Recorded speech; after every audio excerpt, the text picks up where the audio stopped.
It was somewhere in November 2017 when Jagtar Singh Johal, nicknamed Jaggi, a UK national, visited India. This young man came to India to get married with a beautiful Kaur waiting for him in Punjab. But just after 19 days of his marriage, Jaggi was picked up by the Indian police. The UK national is still missing in India.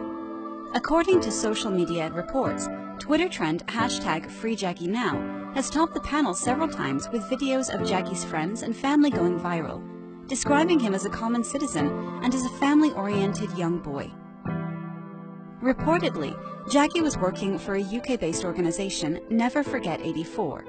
Never Forget 84 is an NGO in the UK which highlights atrocities carried out by the Hindu Brahmin Raj against thousands of Sikhs in 1984 in India. 6th of June 1984 is the hallmark for Sikhs all around the globe, and they still mourn it. Our correspondent in the UK has reported that Sikh Federation UK criticized the British government on its snail response for a citizen who is being subjected to torture by Indian agencies through local police.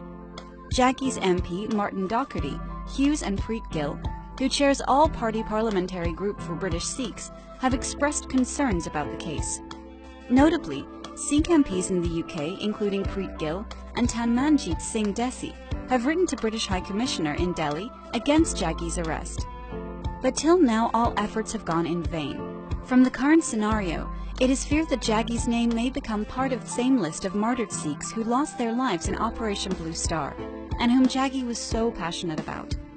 With the upcoming anniversary of Operation Blue Star on the 6th of June, CJ Post would take this as an opportunity to highlight the matter of Jagtar Singh Johal to the power corridors of the British government.